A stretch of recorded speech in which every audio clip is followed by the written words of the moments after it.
Let me make this clear. If your campus has steam tunnels, someone else is already using them. This isn't a creepypasta.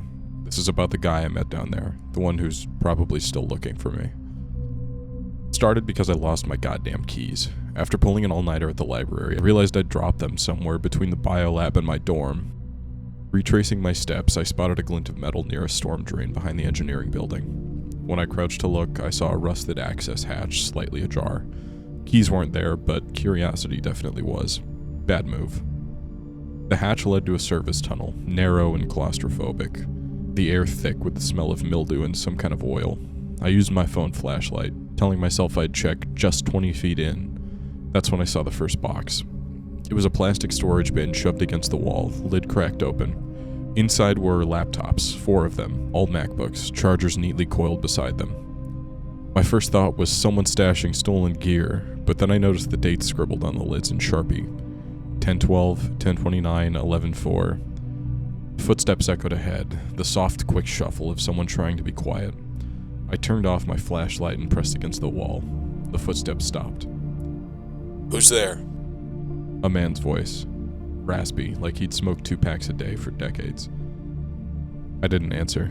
The beam of a high-powered flashlight swept the tunnel, missing me by inches. I saw him then. Late 50s, greasy gray hair, wearing a faded janitorial uniform. Not campus maintenance. The logo on his shirt was for a cleaning company the university fired last year after a wage lawsuit. His face was gaunt, cheeks sunken, and his left hand kept twitching like he was counting something. He took a step toward me, flashlight raised like a weapon. "You're not supposed to be here." Needless to say, I bolted. Behind me, he started running too, his breath wheezing. The tunnel split 3 ways.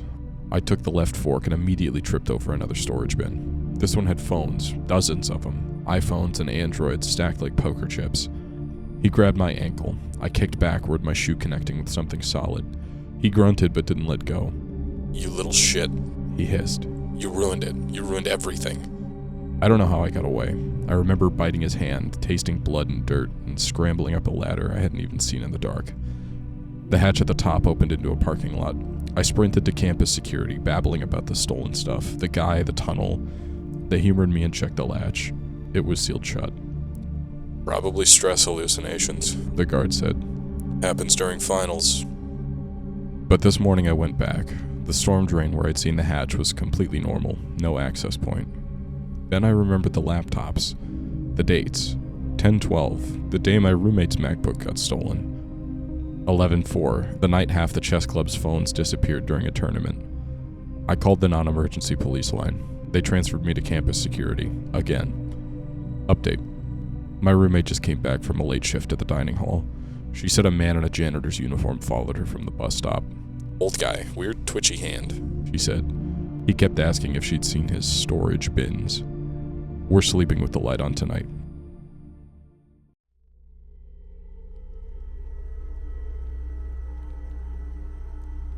Okay, buckle up, because I need to tell somebody about this, and you guys are the only ones who might understand. It's been a week and I still can't sleep. My roommate thinks I'm losing it. It all started with that smell. It wasn't a bad smell, not exactly, more unsettling than anything. Like old pennies mixed with damp cardboard, a metallic tang clinging to the air in our dorm room. I first noticed it a few weeks into the semester. We're in one of those older buildings on campus, Hollis Hall. Think cinder block walls, questionable plumbing, and that lingering feeling that someone important died here a long time ago. My roommate, Sarah, is practically noseblind, so she never smelled anything, which just made me feel crazier. The smell would come and go. Sometimes it was faint, a whisper at the back of my throat. Other times it was thick and almost chewable, making my stomach churn. I started keeping a small air freshener in my backpack, one of those sickly sweet ones just to try and mask it. It didn't work. The sickly sweet mixed with the metallic tang, creating a smell that was somehow worse. Then things started disappearing, small things mostly. A pen, my phone charger, a single sock. I blamed Sarah at first, naturally. We'd bicker about it, both of us getting increasingly frustrated. But then weirder things vanished. A book I needed for class, my keys, my favorite hoodie, things that Sarah wouldn't have any use for. The weirdest part was that they weren't just gone, they were misplaced. I'd find them in the oddest spots. My phone charger tucked inside my textbook, my keys in the fridge, my hoodie in the communal laundry room, even though I hadn't done laundry in days. It was like someone was playing a cruel game of hide and seek with my belongings. I started keeping a journal, writing down every time the smell appeared, every time something went missing. I even drew little diagrams of where I found the misplaced items. It was an attempt to make sense of it, to find a pattern, but there wasn't one. It was random, chaotic. One night the smell was particularly strong. It was clinging to everything, even my hair. I couldn't sleep. I lay in bed staring at my ceiling. Sarah was snoring softly in the other bed, oblivious. I felt a wave of nausea wash over me and I had to run to the bathroom. I threw up, my stomach churning with nothing but bile and the metallic taste of the smell. When I came back into the room, I noticed something on my desk. It was my missing book, the one I needed for class. It was open to a page I didn't recognize, a page filled with handwritten notes. The notes were rambling and disjointed. Phrases like, "Can't find it. Always watching. It's in the walls." I felt a chill run down my spine. I knew I hadn't written them. Sarah swore she hadn't either. That's when I started to really freak out. I told the RA about the smell, the missing items, the notes. She gave me that look, the one that says, "Stressed college student needs more sleep." She suggested I talk to someone at the counseling center, which I did. They gave me pamphlets about stress management. The next day, I decided to do some investigating on my own. I started with the walls. I knocked on them, listening for hollow spots. I found one near my bed. I tried to pry the paneling loose, but it was nailed tight. That night, I dreamt about Hollis Hall. I was wandering the hallways, the smell so strong it was suffocating. I could hear whispers, just at the edge of hearing, voices that seemed to be coming from inside the walls. Then I saw it. A figure, hunched over, moving quickly down the hallway.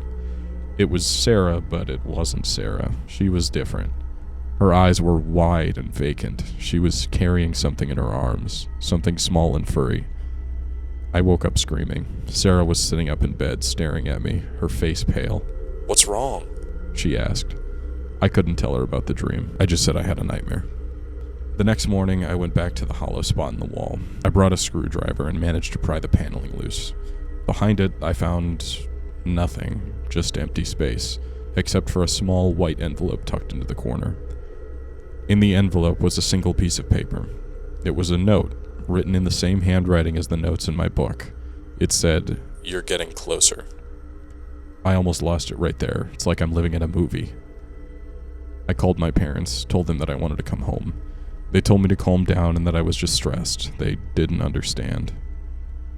I haven't slept in my dorm room since. I've been crashing on my friends' couches, terrified to go back. I don't know what's going on. I don't know who's writing these notes. I don't know why things are disappearing, but I know one thing. I am not crazy. I think there's someone living in the walls. It sounds insane, I know, but I can't explain the smell, the notes, the way my things keep moving. It's like someone is watching me, playing with me. And the worst part is, I don't know what they want. Going back to my room today, I have to. I can't keep living like this. I'm going to try to find out what's going on, even if it scares me half to death. I'll update you guys if anything else happens. Wish me luck. I'm gonna need it. Update. Okay, so I went back to my room. I checked the hollow space in the wall again and there was nothing new. I even checked the other walls, but they all sounded solid. I went through all my stuff, looking for anything out of place. Everything seemed normal. Update. Okay, so the police found things. They found things they wouldn't tell me about. They just kept asking me questions about the notes, about the smell, about the dreams. They kept saying I was imagining things, that the smell was probably just old pipes. The missing items were just misplaced. The notes, well, they said I probably wrote them myself and forgot. They talked to Sarah too. She told them she hadn't seen anything, hadn't noticed anything unusual.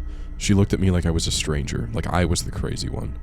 I tried to explain about the photos, about the hidden rooms, but they just kept giving me that look. The one the RA gave me.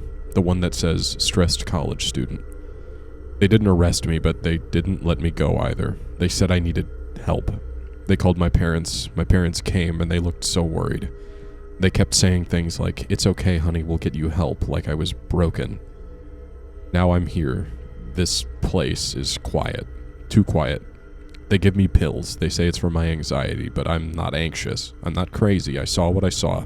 I smelled what I smelled. I know there was something going on there. There has to be.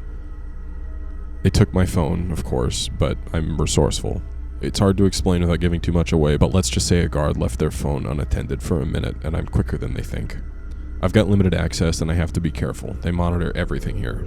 They think I'm resting. They think the medication is working. They think I'm getting better. But I'm not. I'm not any closer to understanding what happened. I'm just here, waiting. I'm still writing in my journal. I'm still trying to make sense of it all, and I'm still trying to figure out who wrote those notes. Who was that in the photos? What was really going on there? I know they don't believe me, but I'm not going to stop, and I'm not going to let them convince me that I'm crazy, because I'm not. I know I'm not, and I'm going to prove it. Just give me time. I'll find a way to show you all. Just give me time. I realized I dropped them somewhere, but I took the left fork and immediately tripped over it. Another. My first thought was, oh shit. Oh, my